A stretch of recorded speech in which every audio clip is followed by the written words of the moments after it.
Hello mga kangekngok! Hey, this is Neil and welcome to NgekNgok Diaries, the podcast where I talk about life abroad, adulting, and all the chaos in between.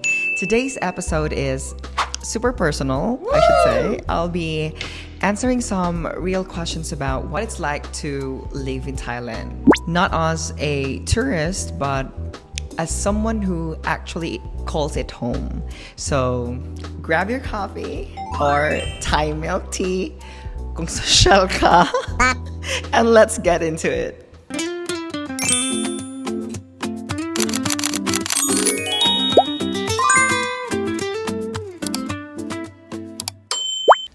What made you decide to live in Thailand? Okay, to be honest, it wasn't really part of my plan. It all started when my best friend Jovan invited me to teach here. I was in a phase where I felt lost, burned out, stuck, and unsure of my next move in the Philippines. So when the opportunity came, I took a leap of faith. I actually told myself 1 year lang just to experience something new. Fast forward, 6 years na ako dito. Wow. And I'm still growing, learning, and discovering myself in ways I never imagined. What was your first impression when you landed here? My first thought, am I in a movie? Everything felt surreal. The signs were all in Thai. The weather was hotter than my ex's attitude. And the street food, legit overwhelming. I was excited but nervous. It felt like being a freshman again. What is the biggest cultural shock you experienced? Definitely how soft-spoken Thai people are. In the Philippines, we're so expressive and loud, even when we're just ordering food. Here, they're very calm and subtle, even in conflict. And food-wise, the spice level is no joke. What they call not spicy still made me cry like I was in a breakup scene. How did you adjust to the Thai lifestyle? Slowly and with a lot of patience, I had to unlearn some habits and expectations. I started observing more, listening better, and being okay with not always understanding everything.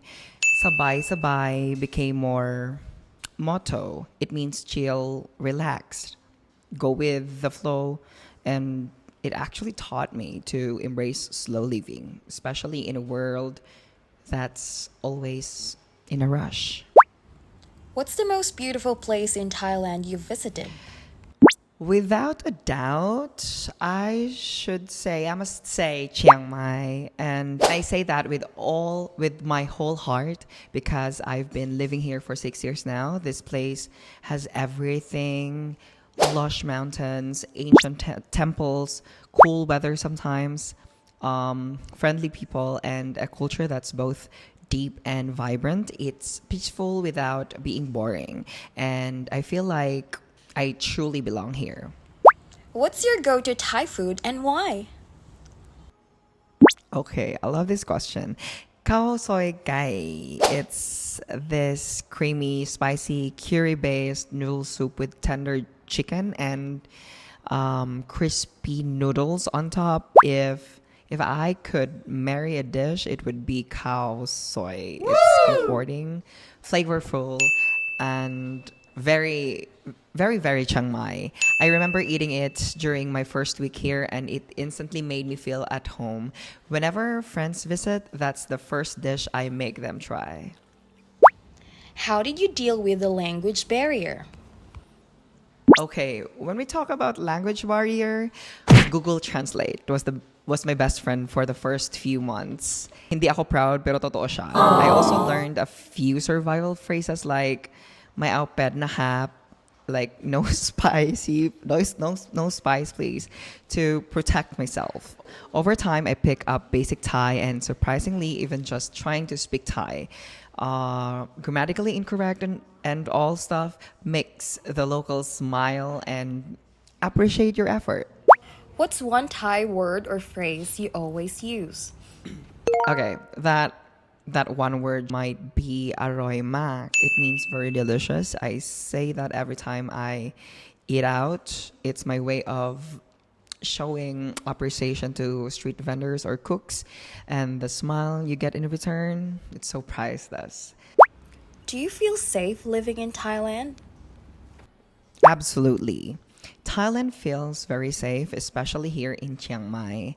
I've walked alone at night and never felt afraid. Of course, you still need to be cautious, pero compared sa ibang lugar, I'd say the peace and order here is something I'm grateful for. What's your typical day living here? On weekdays, I wake up sometimes early, go to go to school, teach science. Yes, serious ang life minsan. Then have lunch with Thai and Filipino colleagues.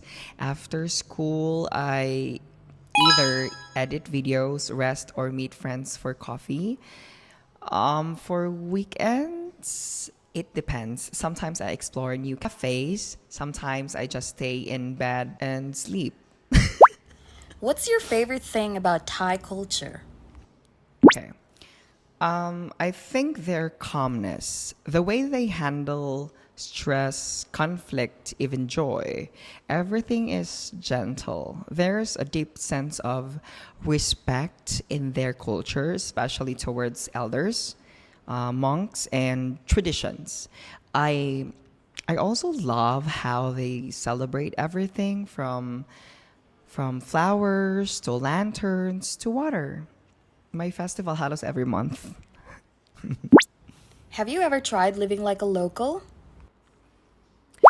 Yes. I've taken sungtaos, eaten at roadside stalls, bargain at local markets, even washed clothes by hand when the machine broke.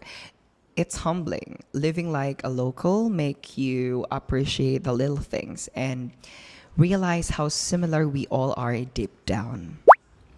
What's the hardest part of living in Thailand? I think it's missing big moments back home, like birthdays, weddings, emergencies. It's not easy being far from family or home. Sometimes you feel left out or forgotten, but I always remind myself I'm here for a reason, and my loved ones support that even from afar. What's the biggest misconception people have about Thailand?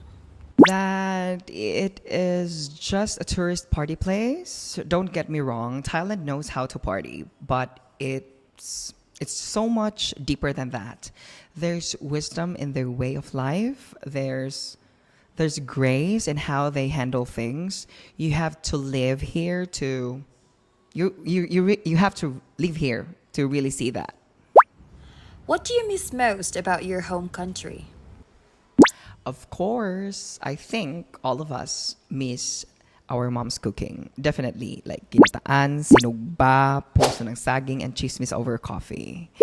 Also, that unspoken comfort of speaking your own language without thinking twice. There's no place like home, but you learn to carry pieces of it with you. How has living in Thailand changed you as a person? It taught me to slow down and be more intentional. It made me reflect deeper on who I am and who I want to be. It also pushed me to be more independent financially, emotionally, and mentally. I found a version of myself here that I didn't know existed back home. So, yeah, I'm thankful I'm here. What's one Thai festival you'll never forget? Definitely Yiping and Loy Krathong. The lanterns, the river, the music. It's magical. The first time I joined, I felt so emotional. It wasn't just beautiful. It was actually November 2018. It was symbolic in a way. It felt like I was releasing all my baggage into the sky, wishing for the best, wishing for better days. How do you handle homesickness while living abroad? I sometimes journal, do journals, vlog, call my family, and sometimes I just let myself cry. Wah. Homesickness doesn't always need to be fixed. Sometimes it just needs to be felt. But talking to fellow OFWs helps a lot. We understand each other's silence, and that's so comforting.